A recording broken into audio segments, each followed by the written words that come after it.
లో మరొక అభివృద్ధి పనికి శంకుస్థాపన చేయడం జరిగింది. పెద్దపెండేకల్ నుంచి వెళ్తున్నటువంటి మట్టి రోడ్డుని తార్ రోడ్డుగా మార్చే కార్యక్రమం. సుమారుగా 4 కిలోమీటర్లకు సంబంధించినటువంటి మట్టి రోడ్డును తార్ రోడ్డుగా మార్చడం. సాధారణంగా మన డివిజన్లో ఇక్కడ మన 3 నియోజకవర్గాల్లో ఎక్కడా కూడా మట్టి రోడ్డు ఉంటే మట్టి రోడ్డు వేస్తారు, తార్ రోడ్డు ఉంటే తార్ రోడ్డు రిపీట్ చేస్తారే కానీ మట్టి రోడ్డుని తార్ రోడ్డుగా మార్చే పరిస్థితిలో మొట్టమొదటిసారి ఈ రోడ్డు వేస్తూ ఉన్నాం. ఎందుకు ఈ రోడ్డే ఎంచుకున్నాము అన్న విషయాన్ని కూడా, ఇది ఎప్పట్లోనే శాంక్షన్ అయిన రోడ్డే.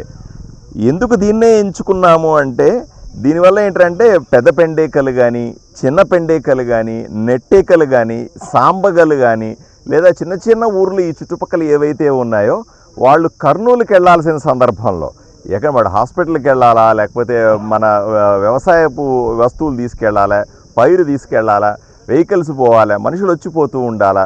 పోవాలంటే కర్నూలుకు పోవాలంటే 110 కిలోమీటర్లు దాటిపోవాల్సిన, అంటే ఆదోనికి రావాలా, ఆదోని నుంచి మళ్ళీ మెయిన్ రోడ్ ఎక్కిపోవాలి. ఇది చాలా భారమైన పని. అందువల్ల మనము దీని ద్వారా నేరుగా ఇప్పుడు కర్నూలుకు యాక్టివిటీ పెరుగుతుంది, కర్నూలుకు మంచి రోడ్డు వచ్చేస్తుంది. అందువల్ల ఈ గ్రామ ప్రజలు నేరుగా మెయిన్ రోడ్డు ఎక్కడానికి వీలుగా ఉపయోగించుకునేదాగా ఈ 4 కిలోమీటర్ రోడ్డుని మనం పూర్తి చేయాలని శాంక్షన్ జరిగింది. అలాగే దీనికి సుమారుగా 4 కోట్ల రూపాయలు ఖర్చు పెడతా ఉన్నాం. ఈ గ్రామాల కనెక్టివిటీ అన్నది చాలా కీలకమైన అంశంగా మేము తీసుకుంటా ఉన్నాం.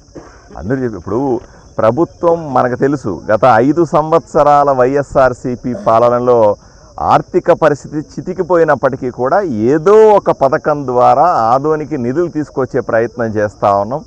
కొన్ని ఈ పథకంలో వస్తాయి, కొన్ని మరో పథకంలో వస్తాయి, ఇంకొన్ని మరో యాక్టివిటీలో వస్తాయి. ఎక్కడో చోట అభివృద్ధి ఆగకుండా మూలకు కూడా కొంతమంది చెప్తారు ఆదోన్లో మెయిన్ రోడ్డు ఇంకా వేయలేదండి అంటారు.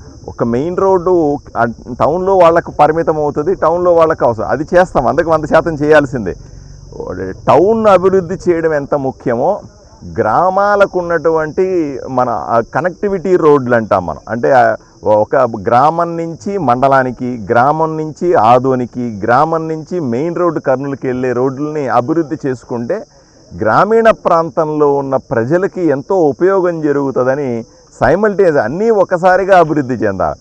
టౌన్ ఒకవైపున అభివృద్ధి చెందాలి, పల్లెటూర్లు కూడా సైమల్టేనియస్గా అభివృద్ధి చెందితేనే నియోజకవర్గం మొత్తం అభివృద్ధి చెందుతుంది అన్న విషయాన్ని మీ ద్వారా నేను తెలియజేసుకుంటా ఉన్నాను. పనులు మొదలైనవి. 1 సంవత్సరంలో మేము చేసిన పనులన్నింటినీ కూడా ఒకటొకటిగా మేము ముందు పెడతా ఉన్నాం. రాబోయే రోజుల్లో ఇప్పుడిప్పుడే కొంత స్థిరపడుతున్నాం కూడా. కాబట్టి రాబోయే రోజుల్లో మరిన్ని అభివృద్ధి పనులు మొదలుపెట్టి ఆదోని ప్రజలకు అంకితం చేస్తాం. బైక్ క్రాస్ నుండి కప్పటి వరకు తీవ్ర ఇబ్బందులు పడుతున్నారు సార్ వాహనదారులు. దాని గురించి ఎందుకు పట్టించుకోవడం లేదు సార్? ప్రభుత్వాలు మారినా, ప్రజాప్రతినిధులు మారినా ఎందుకు పట్టించుకోవడం లేదు? దాన్ని ఇప్పుడు కపటి రోడ్డు నుంచి ఎన్నో కంప్లైంట్లు వచ్చినాయి. మీరు చెప్పింది 100కు 100% నిజం. ఎందుకంటే పెద్ద పెద్ద గుంతలు పడిపోయి చాలా ఇబ్బంది పడుతున్నామన్న మాట వాస్తవమే. అది ఇంతకుముందు డబ్బులు శాంక్షన్ అయినప్పటికి కూడా ఎవరు కాంట్రాక్టర్ రాకపోవడం వల్ల అంటే నేను ఎన్నికల్లో గెలిచిన తర్వాత 2-3 నెలల వరకు కూడా ఆ వాదన నడుస్తూ ఉండేది. ఎవరన్నా కాంట్రాక్టర్ వచ్చి వేయండి, డబ్బులు ఇప్పిస్తాం, మీకు ఇబ్బంది లేదు అని అనిపిస్తే ఎవరు కాంట్రాక్టర్లు రాలే. అది క్యాన్సిల్ అయిపోయింది చివరికి. ఇప్పుడు మళ్ళీ ప్రపోజల్ పెట్టినాం దానికి. ఇప్పుడు ఈ రోడ్డు కూడా ఉదాహరణకు ఇది శాంక్షన్ అయినప్పటికి కూడా కాంట్రాక్టర్ రాకనే కదా ఇన్ని రోజులు పెండింగ్ పడతా. ఈరోజు మేము కాంట్రాక్టర్లకు ధైర్యాన్ని ఇస్తాను. అయ్యా మీకేమీ కాదు, మీరు పనులు చేయండి, నాణ్యతతో కూడిన పని చేయండి, నాణ్యతలో కాంప్రమైజ్ అయ్యే సమస్య లేదు, దాని మీద 100% వాచ్ చేయడమే. ఎవరన్నా నాణ్యత లేకుండా రోడ్లు వేస్తే లేదా ఇక్కడ నిర్మాణాలు చేస్తే ఒప్పుకునేది లేదు, సమస్య వాళ్ళని స్పేర్ చేసే పరిస్థితి లేదు. మీరు కరెక్ట్గా చేయండి, మీ డబ్బులకు మేము హామీ, మీకు ఇబ్బంది లేకుండా చేసే బాధ్యత మేము చూసుకుంటామని ప్రభుత్వం చెబుతుంది. కాబట్టి ఈరోజు కాంట్రాక్టర్లు ముందుకు వస్తూ ఉన్నారు, అభివృద్ధి పనుల్లో భాగస్వాములు అవుతూ ఉన్నారు. మాజీ ఎమ్మెల్యే 500 కోట్లు మీరు ఎన్నికల ముందు తెచ్చి ఆదరణ అభివృద్ధి చేస్తానని చెప్పి మన మాజీ ఎమ్మెల్యే ఆదరణ ప్రజలు మోసం చేశారని చెప్పి ఆరోపణ తీసుకున్నారు. ఈ 1 సంవత్సరంలో నేను తెచ్చినట్టు ఎన్ని కోట్లు తెచ్చానో మళ్ళీ సపరేట్గా మీకు పత్రికా సమావేశం పెట్టి నేను లెక్క చెబుతాను. మొదటి సంవత్సరంలోనే ఇన్ని కోట్ల రూపాయల పనులు నేను మొదలు పెడితే 5 ఏళ్లలో నేను చేసిన మాటకి కట్టుబడి ఉంటాను.